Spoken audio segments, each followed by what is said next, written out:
हैं सामने आनी चाहिए, क्योंकि बहुत जिधर भी जाएं इस्लामाबाद में हर तरफ हालात इतने अच्छे नहीं है। जी डॉक्टर दर्शन साहब।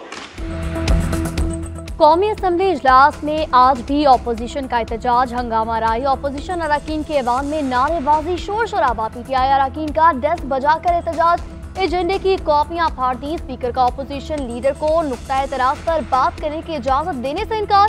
स्पीकर ने कहा कि बर्न्स हाउस एडवाइजरी कमेटी में मामला तय हो चुके हैं, मैं तयशुदा मामला पर यू टर्न नहीं लूंगा। स्पीकर कौमी असम्बली ने हेडफोन लगाकर कार्रवाई शुरू करा दी। इजलास में कोरम की निशानदही के बाद कोरम पूरा निकला। इजलास की कार्रवाई जारी।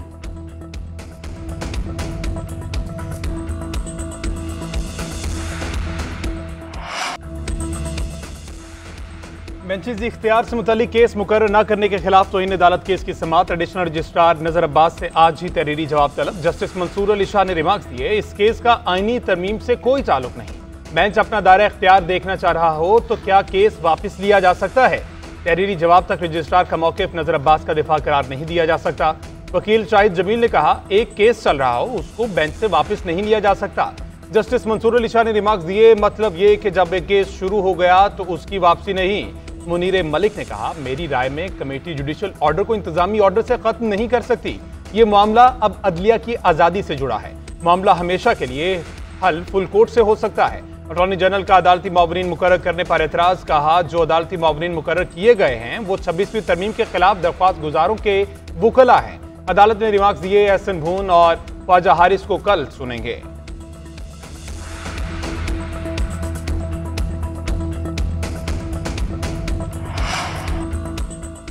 जस्टिस रिटायर्ड जावेद इकबाल को लापता अफराद कमीशन की सरबराही से हटा दिया गया। जस्टिस रिटायर्ड फकीर मोहम्मद खोकर लापता अफराद कमीशन का सरबराह मुकर्रर। एडिशनल अटॉर्नी जनरल ने अदालत को आगाह किया, कहा हुकूमत कानून साजी के जरिए लापता अफराद ट्रिब्यूनल बनाना चाहती है। जस्टिस मोहम्मद अली मजहर ने रिमार्क्स दिए, लापता अफराद ट्रिब्यूनल के लिए तो कानून साजी करना पड़ेगी। जस्टिस जमान खान मंदोखिल ने रिमार्क्स दिए, किसी को लापता करना जुर्म है, किसी ने जुर्म किया है तो ट्रायल करें, जुर्म नहीं किया तो छोड़ें। अगर मसला हल करना हो तो लापता अफराद का मामला हल हो चुका होता। जस्टिस मुसरत हिलाली ने रिमार्क्स दिए, और करना खत्म करें, लापता अफराद की कानून साजी करें।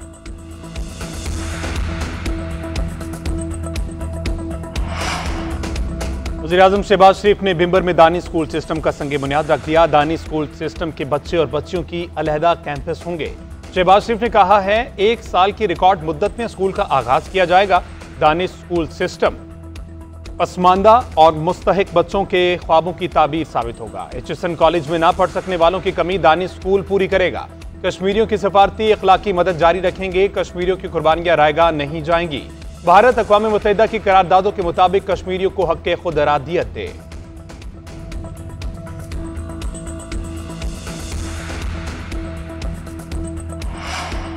हुकूमत और तहरीक इंसाफ के दरमियान मुज़ाकरात। हुकूमत की कायम करदा ज़िली कमेटी का इजलास आज होगा। तहरीक इंसाफ के तहरीरी मुतालबात का तफसीली जायजा लिया जाएगा। ज़िली कमेटी अपनी सिफारिशात हुकूमती कमेटी को पेश करेगी।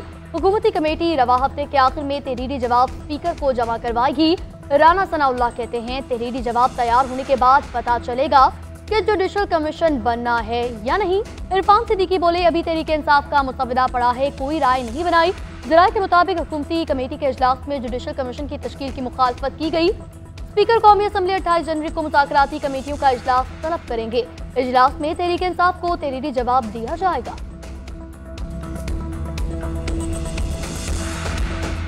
शिराद अकबर साहब ने 190 मिलियन पाउंड का जो ये पैसा है जो पाकिस्तानी हुकूमत के हवाले किया गया, इसको शो करवाया ऑफिशियल डॉक्यूमेंट्स के अंदर और काबीना को भी यही सबमिट किया कि ये रीपैट्रिएट हुआ है स्टेट ऑफ पाकिस्तान को और हुकूमत पाकिस्तान को ये पैसा दिया गया है वहाँ से जब्त करके मलिक रियाज और उनकी फैमिली से। और ये तमाम चीजें दस्तावेजात के साथ साबित हो चुकी।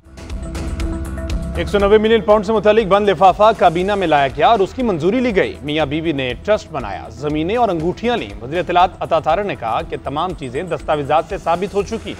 PTI दौर में असासे रिकवरी यूनिट को शहजाद अकबर हेड कर रहे थे।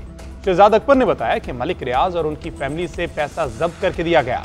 रावलपिंडी में तख्त पड़ी मौजू पर नाजायज कब्जे का केस भी नैब ने बनाया। मली डेवलपमेंट अथॉरिटी का पैसा भी 190 मिलियन से ही जाना था।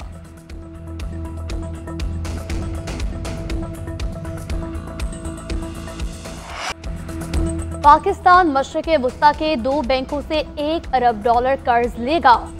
कर्ज की रकम 6 से 7% शरह सूद पर मिलेगी। वज़ीर ख़ज़ाना मोहम्मद औरंगज़ेब ने कहा, मईशत की कमजोरियां दूर करने का यही वक्त है। वर्ल्ड इकोनॉमिक फोरम से खिताब में बोले, पाकिस्तान का सबसे बड़ा मसला करंट अकाउंट खसारा और फिजिकल अकाउंट खसारा है। अपना घर ठीक किए बिना कर्जों के बोझ से छुटकारा पाना मुश्किल है। कर्ज लेना बुरा नहीं, कर्ज का सही इस्तेमाल जरूरी है। टैक्स टू GDP शरह बढ़ाए बिना कौमों की बर्बादी में बाइज्जत मकाम का असूल नामुमकिन है। कौम हुकूमत को कर्जों से खर्चे चलाने या सब्सिडीज देने के बजाय पैदावारी सलाहियत बढ़ाकर बरामदात को फरोग देना चाहिए। CPEC फेज 2 में हुकूमत टू हुकूमत के बजाय बिजनेस टू बिजनेस पर तवज्जो मरकूज रहेगी। CPEC फेज 2 में चीनी कंपनियों को पैदावारी यूनिट्स पाकिस्तान मुंतकिल करने पर कायल किया जाएगा। हुकूमत ने यूटिलिटी स्टोर से मुतालिक कमेटी बंद कर दी। वफाकी वज़ीर सनअत और पैदावार 7 रुकनी कमेटी के सरबराह होंगे। कमेटी ऑपरेशंस फौरी बंद करने का तरीकाकार तयन करेगी। राय के मुताबिक डेली वेजेस कॉन्ट्रैक्ट मुलाजमीन को निकाल दिया जाएगा। मुस्तकिल मुलाजमीन को सरप्लस पूल में रखेंगे। वज़ीर आज़म ने वजारत से 7 रोज़ में रिपोर्ट तलब कर ली। खसारे में चलने वाले यूटिलिटी स्टोर को बंद करने का फैसला किया गया। यूटिलिटी स्टोर्स कॉर्पोरेशन को निजकारी फहरिस्त में भी डाला गया है।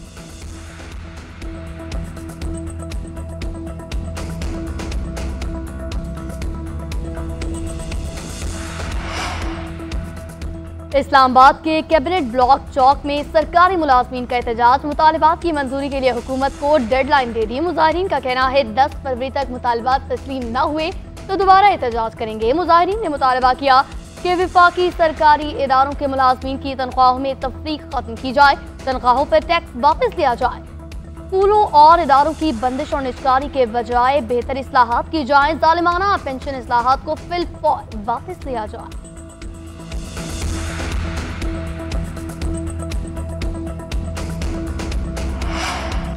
स्टारलिंक को उस वक्त तक लाइसेंस नहीं दे सकते जब तक हुकूमती क्लियरेंस ना होगी। स्टारलिंक की ट्रैफिक गेटवेज के जरिए होगी। चेयरमैन PTA का सेनेट की कायमा कमेटी में बयान।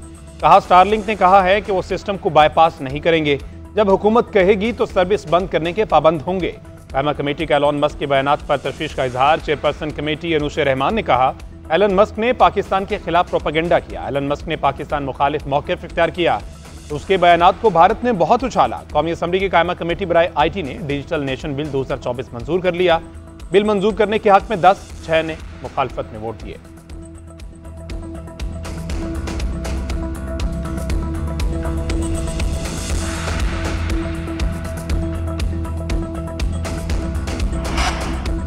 सेनेट की कायमा कमेटी ने FBR को नई गाड़ियां खरीदने से रोक दिया। चेयरमैन कायमा कमेटी सलीम मांडवीवाला ने कहा कि 1000 गाड़ियां FBR किस लिए खरीद रहा है? क्या पहले फील्ड ऑफिसर साइकिल पर जाते थे? सेनेटर फैसल बावड़ा ने कहा, यह बहुत बड़ा स्कैंडल है। करप्शन का गार खोला गया है। खांचे वाला कॉन्ट्रैक्ट किया जा रहा है। इससे बड़ा क्या स्कैंडल होगा? यह गाड़ियां FBR का टैक्स गैप पूरा करने के लिए खरीदी जा रही हैं। इसको फिलहाल रोका जाए, फिर कंपेंशन के जरिए खरीदारी की बात की जाए। इस मामले को फिलहाल रोका ना गया तो बहुत बड़ा करप्शन स्कैंडल होगा। खुर्रम के इलाके बग्गन में जिला इंतजामिया, पुलिस और सिक्योरिटी इदारों का सर्च एंड क्लियरेंस ऑपरेशन। 19 से 21 जनवरी तक सिक्योरिटी इदारों ने सर्च एंड क्लियरेंस ऑपरेशन किया। ऑपरेशन के नतीजे में बड़ी तादाद में गैर कानूनी हथियार बरामद किए गए। सरकारी ज़राए के मुताबिक ऑपरेशन के दौरान मकामी मिशरान और अवाम ने मिलकर भरपूर ताउन किया। इदारों की कामयाबी इलाके में देरपा अमन के क़याम और जराइम पेशा अनासिर के खात्मे की तरफ अहम कदम है। सामान से भरा काफिला आज मुमकिन तौर पर पारा चनार के लिए रवाना होगा।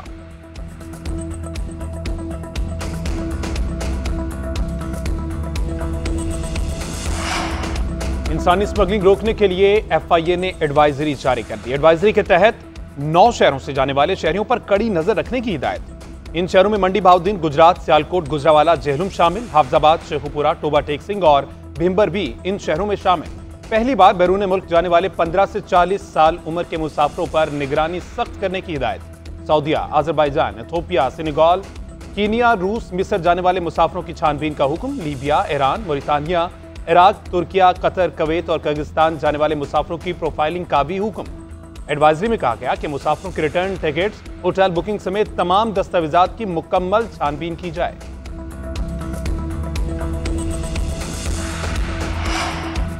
इलेक्शन कमीशन ने आदिल बाज़ई की नाअहली के फैसले का एलामिया जारी कर दिया। एलामिया के मुताबिक इलेक्शन कमीशन का किसी एक सियासी जमात की तरफ झुकाव का तासुर हकाइक के बरक्स है। रिकॉर्ड के मुताबिक आदिल बाज़ई आज़ाद उम्मीदवार की हैसियत से कौमी असम्बली के रुकन मुंतखब हुए। आदिल बाज़ई ने मुस्लिम लीग नून में शमूलियत का बयान हल्फी पार्टी क़यादत को जमा कराया। आदिल बाज़ई 25 अप्रैल से 2 नवंबर 2024 तक अपनी पार्टी वाबस्तगी पर खामोश रहे। रेफरेंस के मुताबिक आदिल बाज़ई ने फाइनेंस बिल पर वोटिंग के दौरान बिल के हक में वोट नहीं दिया। आदिल बाज़ई की कौमी असम्बली की रुकनियत खत्म करके नशस्त खाली करार दे दी गई।